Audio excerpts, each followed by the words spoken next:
Welcome back to the play-ins knockout stage where Lowkey Esports are on their way towards a massive upset against the LCK's DAMWON Gaming. But they still need to win 2 more games in a row. Jad, I think their stock has definitely risen. Lowkey's stock has risen, but can they do it again 2 more times? Nobody expected that game 1 to happen, especially in the way it did. And you can already see DAMWON are not messing around. They're saying no Ornn, no Trist. Those we think were the 2 biggest things that were keys to your lane swap, and they want to try and get rid of those as much as possible. Now, if I'm Lowkey, you probably lane swap again because it works so incredibly well that you're willing to run it back 1 more time. But we're gonna have to see what Lowkey decides to do. Is this series has taken on a much more serious tone after DAMWON dropped a game. Yeah, exactly. And the Renekton is going to be locked in once again. It's like we're going back to day 1 for these for DAMWON's group as well, where we had Renekton first pick all the time. DNK going to get back towards the Gragas though. Certainly was a big pick for him, and a lot more displacement available with the Thresh paired alongside it. So Lowkey Esports, we'll see whether they do have any more crazy quirks to bring out. They only need 3 wins. If you can cheese yourself 3 wins, you're in the group stage.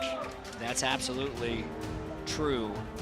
DAMWON, though, it really did feel like they were playing pretty loose in that game 1. Both from their picks and bans, their overall 5v5 team composition just not really making that much sense, and an unfamiliarity with Garen Yuumi. Now, we got the Taliyah Renekton, just deadly gank combo in any solo lane they throw at it, and Nuclear back on his Kai'Sa. This feels like DAMWON has said, okay, that's enough of the sillies. We're not going to play the crazy compositions that we were last time. And Artifact is back on the Twisted Fate as a response. Doesn't necessarily know who he's up against there in that mid lane, if that's indeed where the Twisted Fate is going, most likely. Of course, we haven't seen that one flexed too often. As Vladimir is going to be respected and banned away. I like that Lowkey Esports do this, though. They don't just assume the Renekton is going top lane because ShowMaker didn't have such a great performance on it earlier on in the week. Yeah, I completely agree on that one, knowing the lane swaps are possible and actually just targeting out the magic damage solo laners that Nuguri is most successful with. This is a composition, though, because of the Kai'Sa and Taliyah that could still go double physical damage solo lanes and be okay because they have enough magic damage elsewhere. Yeah, and Taliyah does a hell of a lot of damage from the jungle as well. Canyon has shown quite proficiency on that one, as Wife Steal bottom lane is locked in unless the Lucian's going to be flexed, but I like it. A lot of control in that lane, and what have we said? Attack DAMWON through their bottom lane. I want to add to that because I personally think that if you're going to attack DAMWON that way, it can't be the normal attack bottom lane where you teleport down there, where your jungle is waiting and you 4-man dive the turret. I feel like in order to beat DAMWON, you need to just straight up beat them in the 2v2, and that might be something that they can do here, as BeryL's Alistar does get picked up, but still isn't going to have a lot of control in the early stages. And Qiyana, once again, going to be picked up as well. Solo lane Pyke. We're doing it again. By the way. This has worked against LCK before, Jat. I don't like remembering it, but it has. It was then nerfed to hopefully never do that ever again. But now it's doing it again. They're going to try it, and this probably means they're lane swapping. Because, try as you may to stop solo lane Pyke from existing. His wave clear is basically non-existent. Even after he gets Tiamat, it's not that good. So, with all that being said, Pyke still wins a lot of solo lane games in solo queue because you can get to level 6 quickly, you can roam a lot, and you generate a lot of gold with your ultimate. So, what I'm expecting to happen here is either Hani just plays incredibly passive in the 1v1 laning phase, or he just completely abandons the lane and roams from basically level 1, and they just don't try in CS. We'll see. I'd like the roaming from level 1 strategy because I think laning against Nuguri's Renekton on a Pyke sounds like an awful time. Yep. I guess, you know, you've got more like leeway in trades because you just get to slink away afterwards, get all of your health back for free, things like that. But this is going to be a scorned DAMWON Gaming. A DAMWON Gaming that weren't expecting their first loss here at this tournament to be in Game 1 versus Lowkey Esports. They stole the first game away with a really unique strategy that paid off. They ticked a whole lot of the boxes that we needed them to, but can they do it?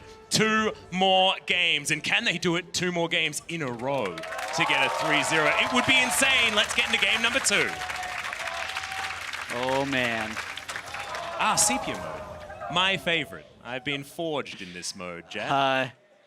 So we were only on the screen for a hot second, but Nuguri started with Cull again. Okay, that's good to know. So this time on a Renekton. We've had a slight issue. Someone failed to load into the game. I believe it might have been Nuclear, based on the action that's happening on the screen right here. Yep. If there's a threat of a lane swap happening again, I think Cull would be a very bad first item. Well, I mean, it was a relatively bad first item in the last game, but when they lane swapped. And I know they lost, right, Jad? But should we say that the Vladimir didn't work? Or should we say that it worked? Because actually, his scoreline looked real good. Yeah. You know, he cashed in that Cull in the end. He did. He completed his quest on his Nomad's medallion. He did.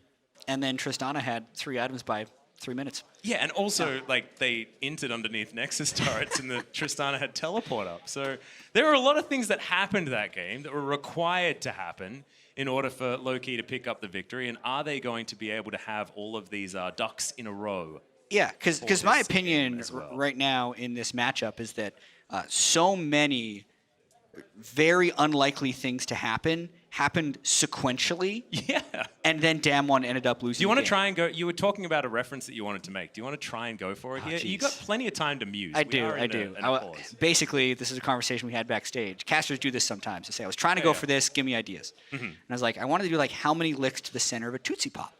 But like every lick would be some miraculous thing in the game, and the center of the Tootsie Pop would be a low-key victory. Yeah. Right?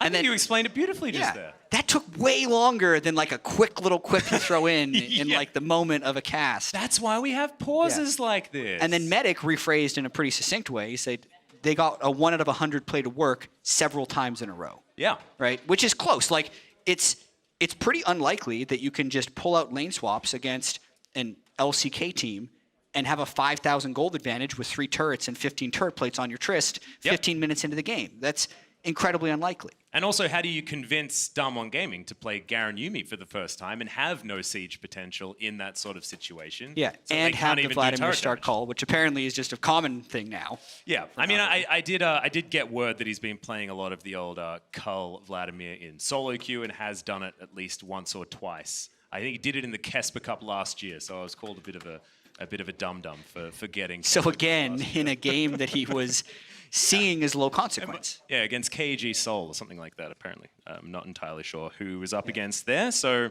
look, he has done it before. This is not a new occurrence for investment banker Nuguri, nor is it just a disrespect play. And that's obvious because he's taken it again, even if he is on a different champion. Yeah, well, he's probably saying, all right, I'm going to be able to free farm as much as possible up against this Pyke, but we're going to have to see what type of early game moves Lowkey make, because we know playing them standard isn't Lowkey's strategy or the best way for them to win. So mixing things up is definitely what they want to do. As we were about to be getting back in the game, but I got my observer on the other side, and it looked like someone else may have just DC'd as well. So we may have ping-ponged over to the other side of the map, as both of the 80 carries in this game are struggling just a little bit by the looks of things. Celebrity did pop out of the client, like you were alluding to just there. This gives us a bit of time, Chad. Yep. It gives us a little bit of time to talk about what exactly happened to the Pyke to stop it from doing what Wonder did to SKT at MSI. I'm going to pull up the patch notes for you. Yeah, pull them up. Yeah, you don't need to. You wouldn't tell believe me it, but I don't have it completely memorized. That's Are you sure? Yeah. Is that why you were kicked off the balance team? Yeah, because I didn't remember. You failed your last test. Everything happened. Hey. No. All right, so nerfs for Pyke, specifically for solo lane, came in 9.13. So one of the big things is the Q, especially like the tap Q, doesn't do AoE damage like it once does. It no longer deals 30% damage to minions beyond the closest. The stab attack damage, which used to be 150%, is now 100. So a bunch of nerfs. But to kind of compensate that, he gets more move speed with his W. Oh, and also his E doesn't do any damage to non-champions. So like you used to be able to E through a wave, poke it with your Q, proc the Tiamat, auto it again, and the wave would basically be gone. Now if you do that, you just maybe get 1 CS. You've used all your spells and you've killed 1 minion. And then further, that left him a little weak. So in 9-14, his death from below his ultimate does a lot more gold. Yeah. A lot. So basically what they've done is they've removed his ability to kill minions, and they've made his risk-reward factor much higher. You know, much more variance, right? So if you do manage to get those kills, it is way more money. And I want to bring this back to this matchup, chat. Yeah. Because I think that if you're going to be a gambling man, or if you're going to be a gambling team, this is Lowkey's time to do it, right? They are certainly the David in the David versus Goliath. And in that story, David comes out on top, but he has to do some funny business in order to get there, and that's exactly what Lowkey are trying to go for. And if you go for these sort of gamble plays as soon as Pyke hits level 6 in a mid-game, something like that, and you inject a whole bunch of extra gold that shouldn't even be in the game into your team, that could be the snowball that they're looking for. Yeah, and then it's a question of what can they do with that snowball because they're from behind.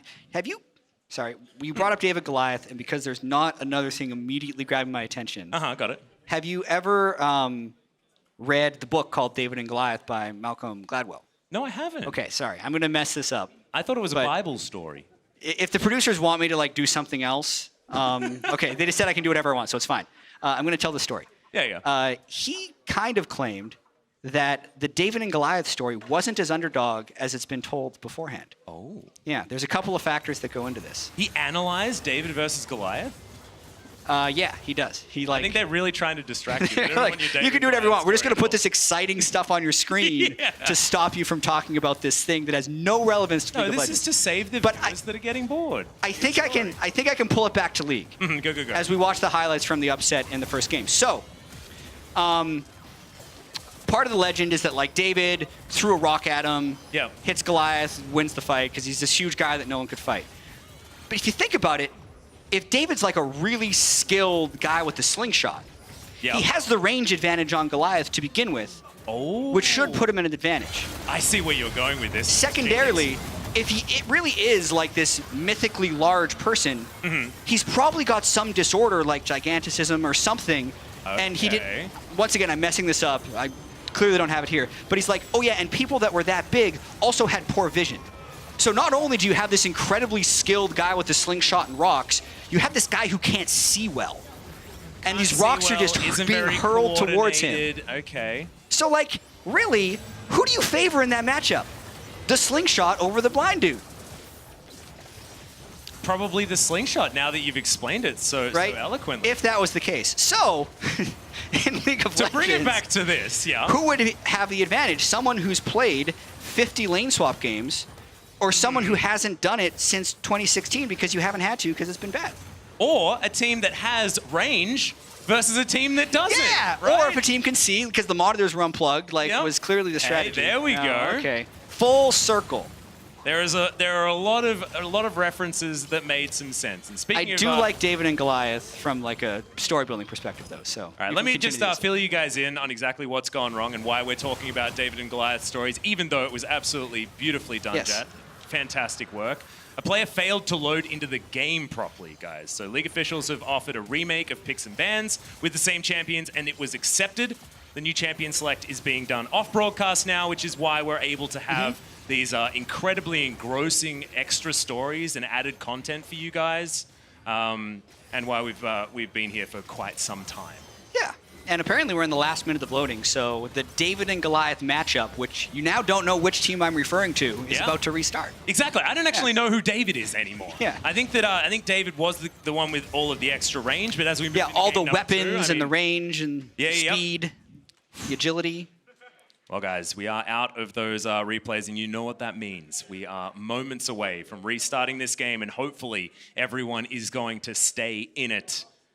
DAMWON certainly still have to be the favorites, but after the David and Goliath story, I'm starting to question everything. And after that first game, I already was. I was already vulnerable, and now Jat's had this amazing story, and I think I'm almost ready to flip flop. I don't know. I mean, upsets are possible. Yeah. Have you ever heard of the Miracle on Ice?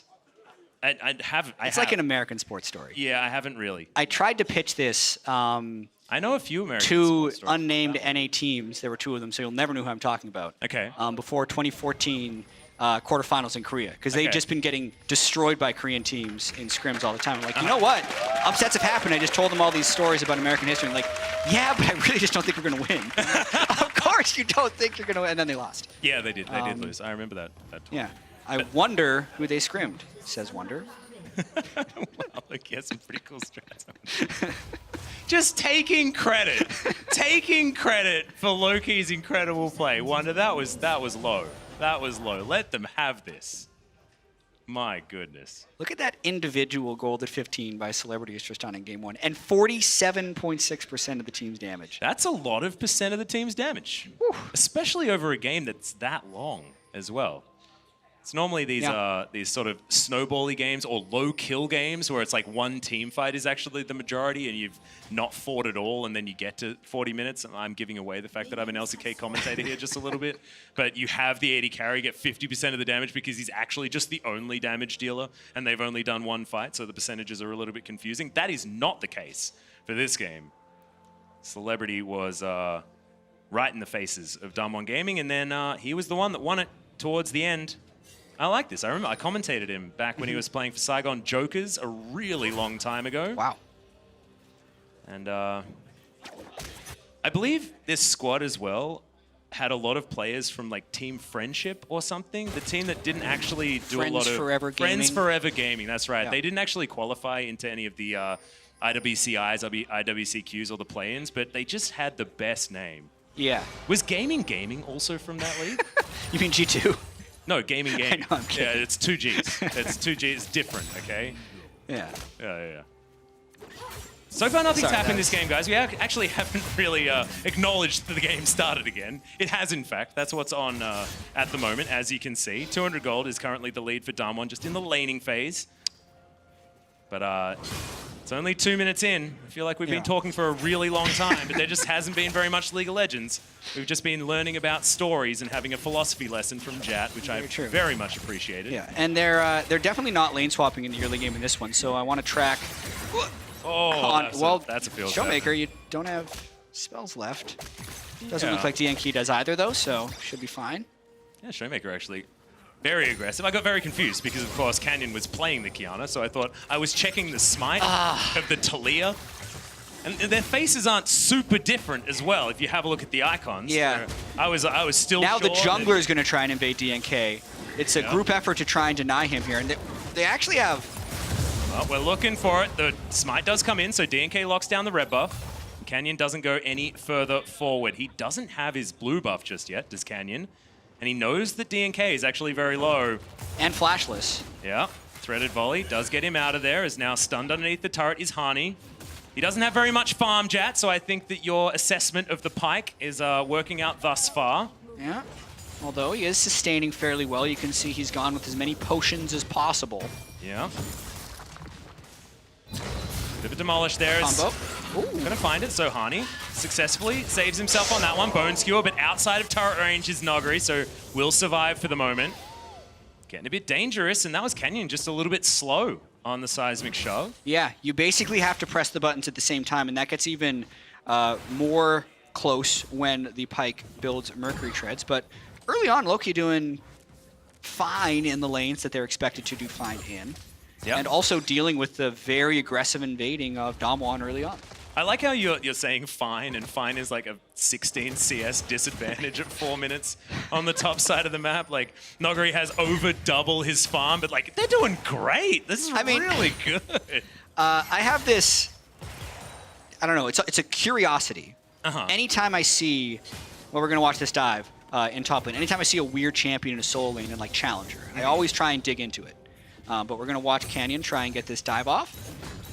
If they can get the combo properly, they take most of his health. But for now, they're just going to go for turret plates. Yep, it's another Demolish proc comes on in there as there's the flash, but Missed it. Hani gets out of the way. Seismic shot still lands though, and the stun was still primed. The deep water dive is in, but he's down to about 200 health. He should be okay. He's gonna die. Yeah, Bone Skewer comes forward as Nuguri wants the autos, doesn't get them. First blood once again to Lowkey Esports. Nuguri going so aggressive with Canyon. They really just brute forced that gank, and missing the flash on top of blowing a lot of damage into Hani's Aftershock means he doesn't take fatal damage, and it makes the follow-up gank by DNK quite easy. Unwilling to just take a huge advantage from the Cull plus CS advantage, they had to go for more, and they get denied. Well, Can he steal over it? goes DNK. Yeah, he is easily able to smite that one away. That denies Canyon level 4 as well as denying him the blue buff. A real disaster here for DAMWON to start this game off, but probably still not as bad as how things went in game 1. Not yet, but you can see here the Aftershock eats most of the damage from the Taliyah combo. Otherwise, that is a fatal kill. If they were able to get the original stun, they likely would have had the 100-0 damage. That's why Renekton was near 100% presence in the LCK towards the end of the year, because everyone was very good at this, whether it was Taliyah Renekton or Elise Renekton in generating kills. Yet for some reason here, Nuguri messes up his flash range and is unable to get Hani. Yeah, so first it was Canyon messing up when to use the seismic shove, and then it was flash range on Nuguri that was messing things up. And Hani even went back in, right? And the seismic shove was just landed by good aim on Canyon's behalf, and the Ruthless Predator wasn't actually timed out just yet, so Nuguri gets that one back as well. And despite that working, still wasn't enough to lock down the Pyke. Pyke continuing to be a problem when used in a solo lane for a Korean team. Yeah. So the I point still have nightmares, Chad. about the Pyke, Yes. murdering SKT in Yes. Game 5 of MSI. Thanks for clarifying. Yeah. Well, just in case the viewers wanted in on your Oh right, yes. your Well, sleep problems. yeah, that's where the nightmares come from. That exact Pyke. He was so fast. Do you remember that replay where he just zoomed down through the... I do remember that replay, Chad. Yes. Yeah. Yeah, I do. Anything else you want to talk about? From How that the game? ult just resets over and over. All of those sacks of gold. Max, you remember the sacks of gold that he had delivered to his team?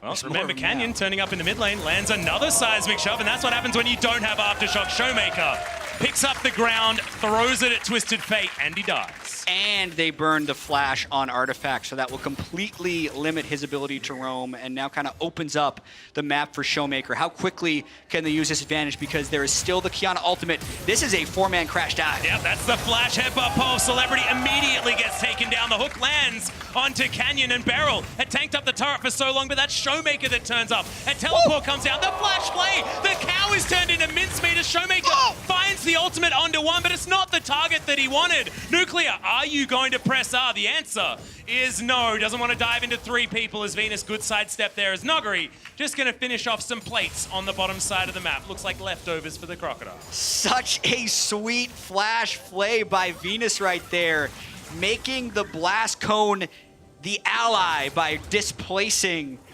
at the last second. So even though that was a very quick transition for DAMWON from the kill mid to immediately going bottom, we're gonna watch it one more time, and this is just a route. And normally, actually, when you see this gank, it would just be a route into an immediate seismic shove, but this was technically dodgeable by Artifact, just well aimed by Canyon at the very end. And Infernal actually goes over to Lowkey. First Infernal of the series for them. Yep, DAMWON gonna lose it. Next Drake is going to be that Mountain Drake yet again. I believe same order of Drakes as it was in game number 1. So we'll see whether it might even be the 3 Infernals. Maybe Lowkey gets it, and maybe that's actually a bad omen for them, because apparently in this series, if you get 3 Infernal Drakes, you lose the game. It's very perplexing. You've got Nuguri still at almost double the CS of Hani, so I think that things need to continue happening around this Pyke, otherwise he's just going to fall further and further behind. So here's the thing. Tell me the thing. With solo lane Pyke. I don't think he needs CS to be successful. When I look at challenger solo lane Pyke players, their CS per minute's like 4.5. So low because Those you're playing at home, that's under half of what good CS is. good CS is 10 per minute, maybe 9.5. In crazy solo queue games that happen here in EU West, it's probably like 8. I've been watching a lot of Tracking the Pros, and they're just killing each other everywhere. But yeah, so like Pykes are at 4 and other champions are at 8. And he does so much stuff outside of lane that he just follows like different gold values than other champions. Like a Pyke with 5 CS per minute can be just as, if not more effective in a team fight than a Renekton with 9, given the right situation. So just as we're looking at this, the gold could potentially slingshot around a fair bit because DAMWON could be up 1,000, but then a Pyke gets a triple kill in a team fight and it's back, right? And then that lower CS number ends up just kind of fitting in with the kit to still have enough gold. A bit crazy. Nuguri, though, has more swords and a bigger one than Hani at this stage. They're just trying to outsword each other right here. Yeah. That pesky shield in Hani's inventory, taking up space that he doesn't want utilized by that. Nuguri really wanted to get towards that turret so that he could take that last plate that was just hanging on by a thread. Don't know whether he actually made it there, but does make it down into the river to try and get some vision control on DAMWON's side as Venus is lurking. They have transitioned towards Shelly, and she's been alive for 40 seconds, and yeah, she is going to be taken down. Is this clutch? I thought they were playing in the next series. Well, we're about to find out with what happens at the Rift Child fight because DAMWON is coming in for this.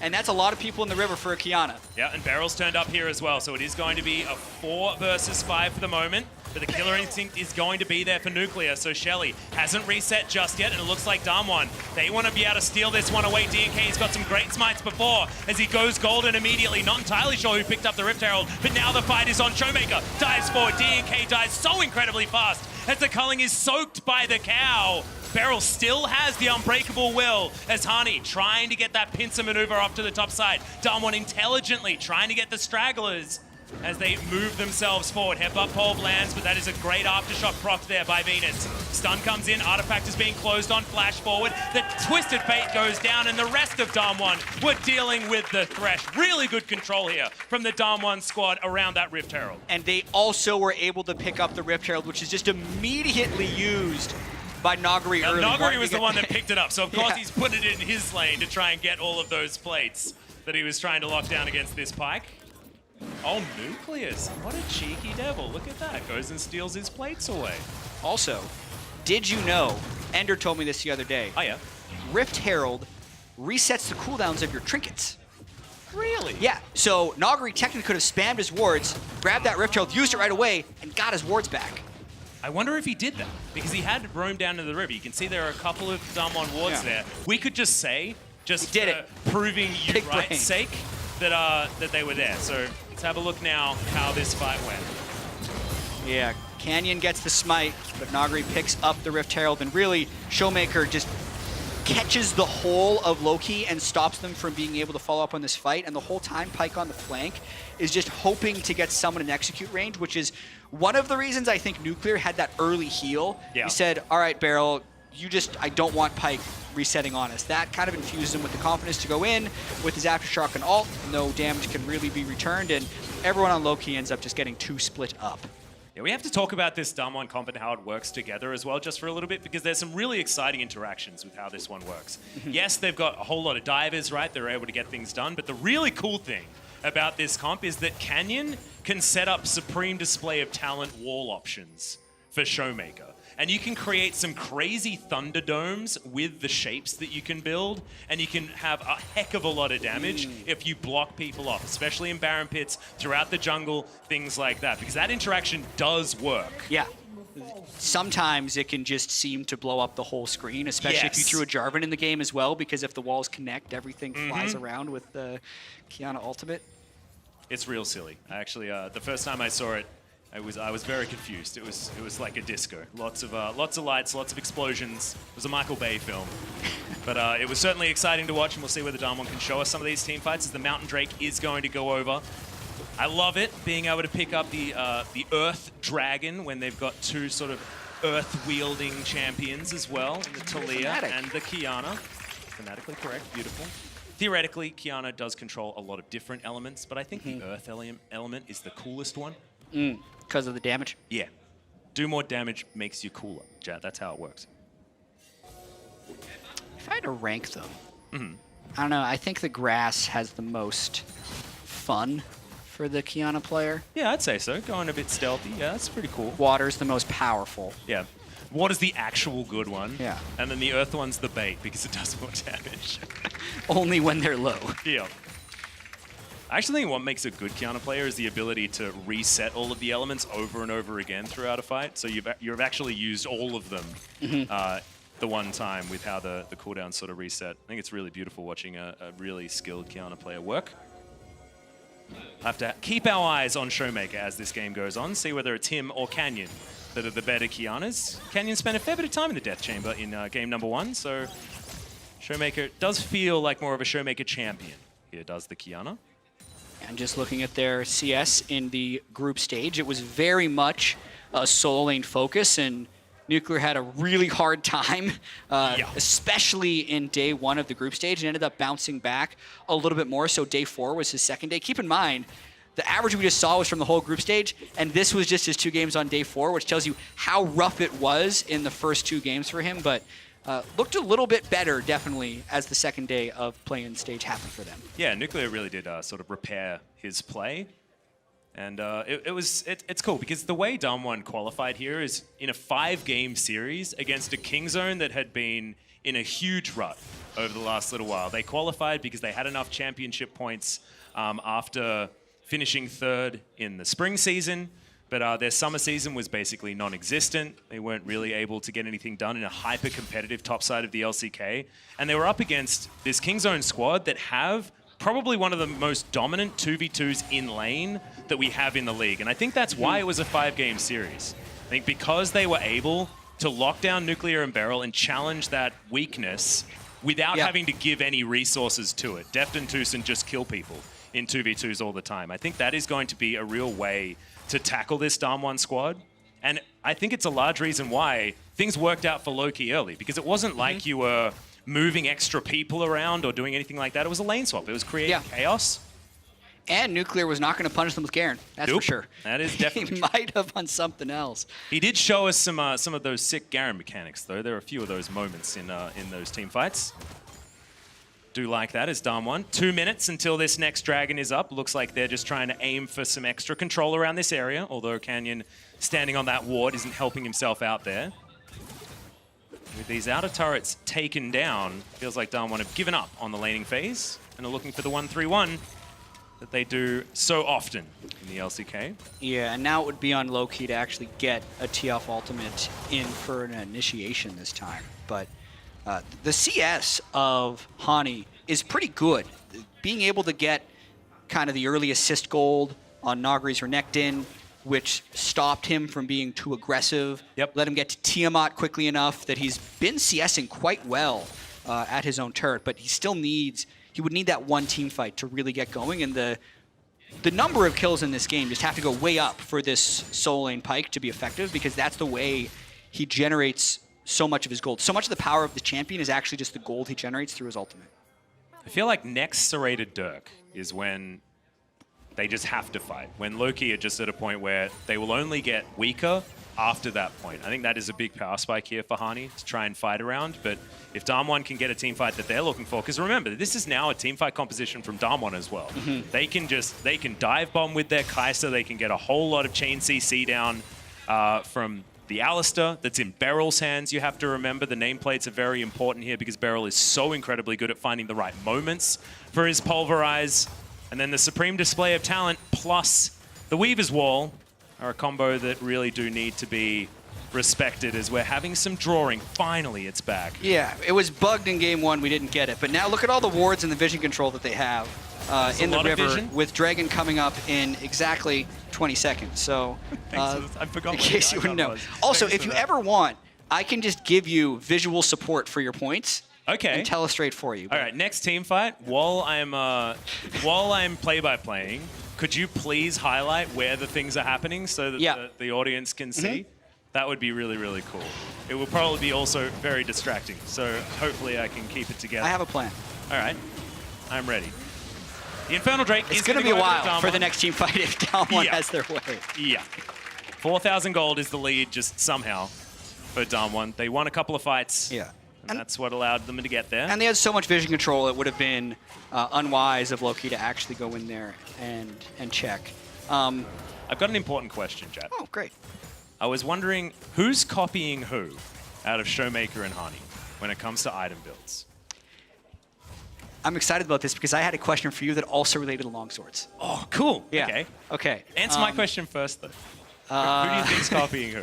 I think ShowMaker is copying Hani. I think so too. Yeah. I feel like this is the Pyke build, and Pyke's been around longer. Yeah, and I think the Tiamat is optional. True. On Qiyana. Whereas it's mandatory on Pyke because he doesn't have any other way of killing minions. No other way.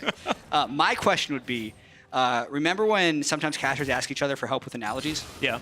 You were talking about Renekton and Pyke racing towards longswords. And I was going to be like, you don't get in a sword fight with the crocodile or something. Like, there's something there. There's a crocodile sword fight. Yeah, but I also couldn't figure out what Pyke was. Dude, it's a pirate versus a crocodile. It's Captain Hook versus the crocodile with the clock. You just need a stopwatch and you've triggered him completely out of existence. As here we go, Supreme Display of Talent finds 0. But DAMWON aren't going to get caught out of position or anything like that. Thanks, chat. That was a really good slow effort. I feel like for that one, you could just draw. We'll work on it. We'll work on it. It's okay. There'll be more fights this game. Yeah, so what is the saying then? You don't start a knife fight with the... Spoon? I don't know. I think it's a knifey spoony. There's something wrong. That's a Simpsons reference. Someone will figure it out. Yeah, someone will tweet it to you. Someone smarter than I am, because I don't actually know what you're talking about at all. I just got really excited about Peter Pan, because Captain Hook versus the crocodile is fun to me. Yeah. Okay. That's all I got, really. But DNK doing his very best to try and hold on to some sort of control, and there is a very pesky control ward in this red side jungle, giving Lowkey all sorts of added information. Come on, DAMWON, get in there. I mean, this is the type of game. This is the type of game we expected in Game 1. Yeah. And it feels like DAMWON has kind of refound, their seriousness in this series. Rediscovered even. Yeah, and like that Twisted Fate ultimate was used just because they wanted to check Baron, right? Yeah. Not because they were looking for a fight, but at some point they do need to go in, right? They're getting starved out of trinkets. Were you actually thinking of don't bring a knife to a gunfight? Yeah, but it needed to be swords. Yeah, I know. It needed to be a crocodile fight. Yeah. There was a lot of things that were missing. Don't bring a crocodile to a gun sword fight? Yeah, don't bring a crocodile to a sword fight. Don't bring a crocodile to a barbecue? Yeah. I think that's an obvious one. But nothing's barbecuing. It's not like they're building Sunfire capes. Yeah, that's true. There's no rumbles here. Yeah. I think it needs some work, right? But yes. We'll definitely... We'll workshop it later. I'm sorry, that's all I was thinking about while you were making up. One of my favorite things is taking idioms people are used to and then switching the last word. Uh-huh. Right? So that's why, like, kind of an idiom, don't bring a blah, blah, blah to a blah fight. Like, you actually, I think that's really cool because, like, if you change the last letter of idiom, you get idiot. there's a reference there. Can we figure out a way to make that one work too, Jen? I don't know. So rude. Well, do you know what's rude? We're in the lull state, and we haven't talked about the lull state yet because this game has slowed well and truly all the way down as we're having a look at the bounties that people have on their heads. It's actually the circles were getting in the way there just a little bit. They were. As Nuclear is making his way towards item number 3. We need to talk about when this DAMWON comp is going to get strong, and I think 3 items for Nuclear is going to be a big one, as BeryL, he's going to try and get them off the lantern, and a Seismic Shove will do just that. Nuclear's going to grab it, and they're going to blast cone their way over to this Baron. The Weaver's Wall's fantastic, as well as Venus. He can't get over unless he flashes, and he doesn't have it available. Teleport's coming in, but can they actually get there? The Seismic Shove to get them out of the way. The culling was in there, but the smite was true this time. ShowMaker doesn't get the Supreme Display of Talent, but it's a really good cleanse. As into the backline goes Nuclear. He gets stunned, but he's able to take down Celebrity before anything happens. DAMWON lose no one. They gain themselves a Baron and 2 kills. And Hani, he might be going down yet again. Oh no.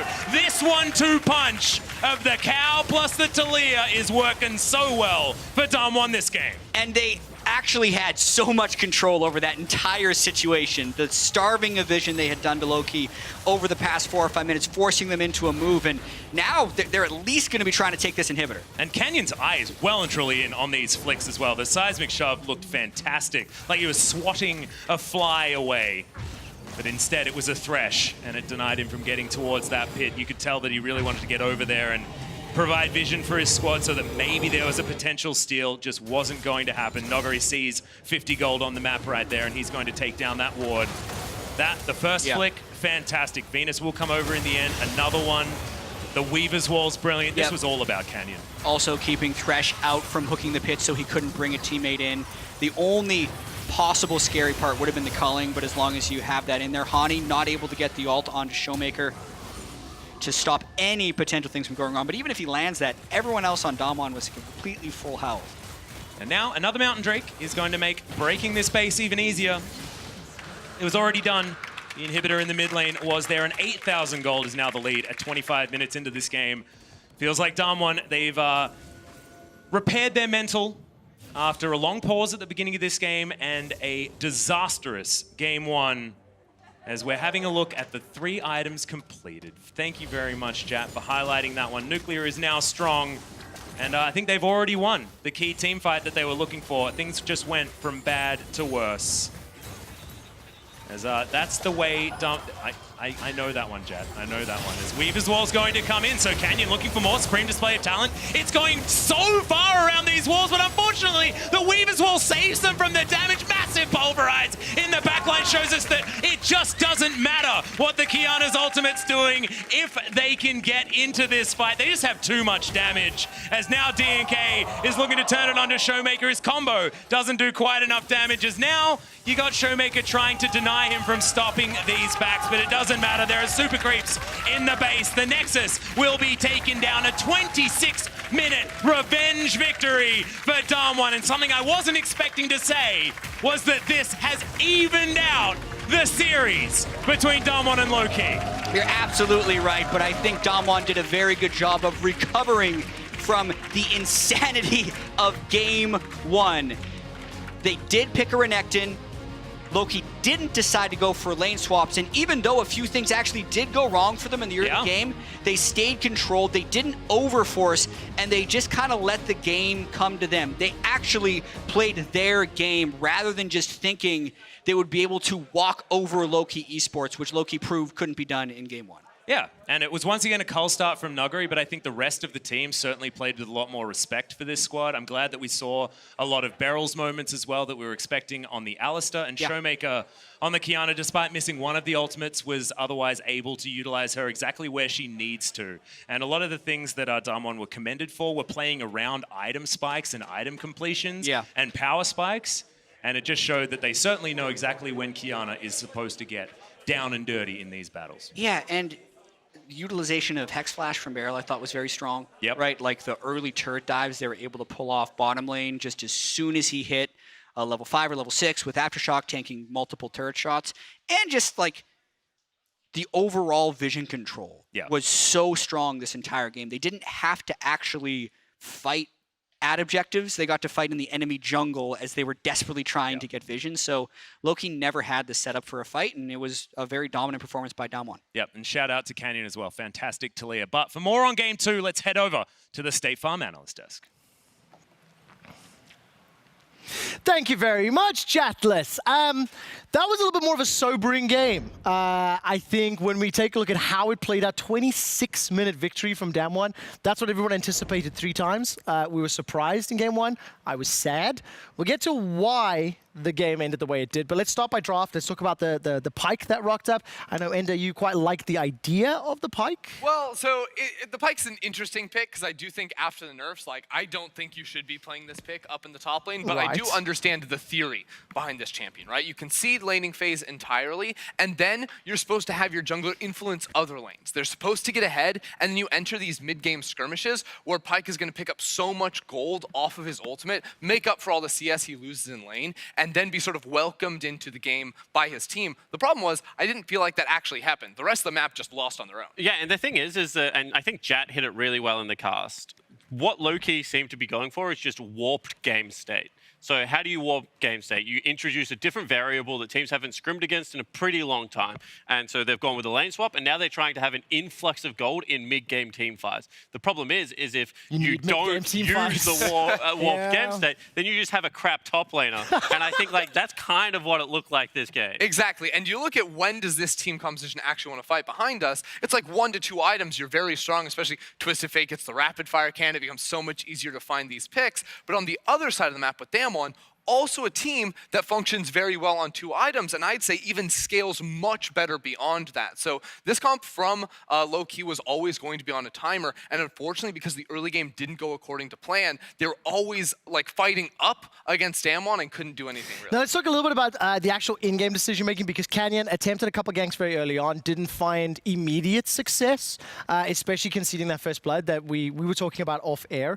But immediately once Canyon got the mid and bot lanes ahead, they set up vision, they absolutely starved out any real opportunities. And like one of the things that I know Spawn and Ender were talking a lot about was how the DAMWON vision just allowed them to suffocate Lowkey out of the game. Yeah, I mean, we look at like 14 minutes and onwards, as soon as DAMWON started, putting their 2v or their duo lane into mid, they just dominated the river. I did not see Lowkey actually cross the halfway point on the map for the rest of the game. And that's super problematic when you have a Twisted Fate and a Pyke that constantly want to be going and looking for fights. But I think a lot of the problems from Lowkey actually resulted because they kept putting celebrity bottom lane. Arguably like the strongest player in the game at that point was always side lane picking up CS. So DAMWON's 3v3 in mid was always going to be strongest. And it's not even that. It's just like, how do you attack a 1-3-1? And I kind of went through this on cast the other day, but you either have to be very creative in your setup, like you have to be able to get an area first, sack a side lane, and then be able to generate a pick. Or the reason that a lot of games turn into an ARAM is you have to be able to fight for mid lane priority.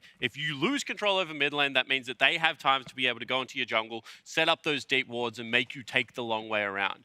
The frustrating thing is, Lowkey did neither. They didn't have any opportunity to get into Fog of War early. They weren't able to track down one's resets at all.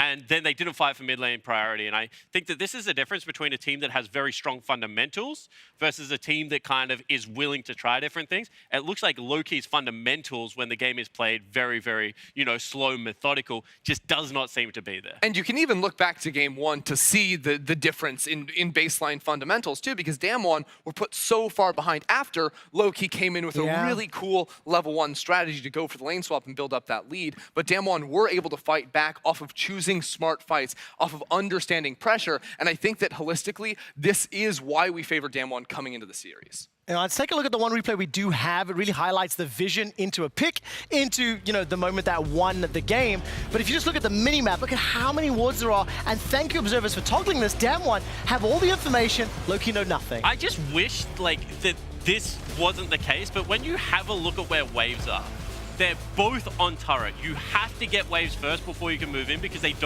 you don't respond to waves, you have no idea how many numbers are in that jungle. Lowkey just skip a step there and get caught out for it. And what we saw the entire game was Lowkey playing the 1-3-1. So they never had a strong side versus weak side. They were just sending their players back and picking up waves. They were never on offense. They were always on defense. And that's why we see them get suffocated out of vision, because they're never grouping up to actually try and force it themselves. But the thing is, they just had so many tools to do it. And I think this is where the ultimate frustration lies, is like, you have the ability to recall Pyke. He's one of the quickest champions in the game. Get rid of Dustblade, crappy item. Just go for something like a Youmuu's, right? You just run Youmuu's Pyke down a lane, and you have all of a sudden TF Pyke in a side lane that can generate pressure. Sure, you have a cleanse on Taliyah, but that only works once. And I think you have to be able to take shots against this team. Otherwise, it's not going to work. I really like that sentiment. You have to take shots, because when we step back and we look at the teams and what you guys were talking about, the fundamentals, it's clear Lowkey are not at the same level as DAMWON are, right? So how many more creative shots and surprise blows can they land to try and pick up more wins? Yeah, well, the thing is, and I think they were saying that it was Medic that said it, they had 1 in 100 plays go right multiple times in a row, but they just didn't even go for the 1 in 100 plays. I think if you don't even necessarily need a creative comp to play the style that I think that Lowkey are trying to go for in this game. I think you just need to be very decisive and very early on your plays. I just say run back the lane swap. In all honesty, it did not look like DAMWON had the right ideas as to how to counter it. They really didn't play that well, and I think coming into the series, I would have expected them to have prepped for that against a team like Lowkey, and I don't think that it's easy to make, these changes between games and series when you see such a different strategy. Closing thoughts. The thing is that the lane swap did get them the lead, but the game still went to 50-50, and then they still look to make the plays. I really do think this is a play generation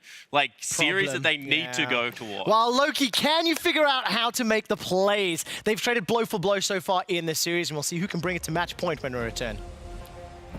I mean,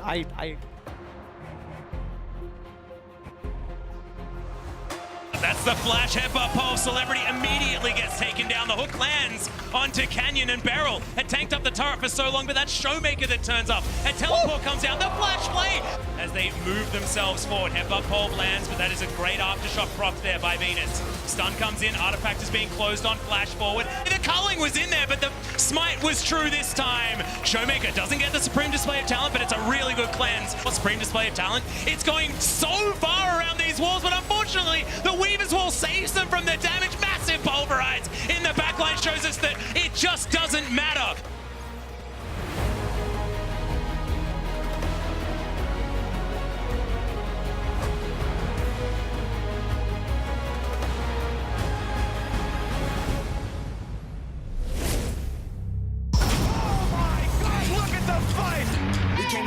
We came to win, we lost before, but never again. Back on our grind, you know what it is. We gotta win.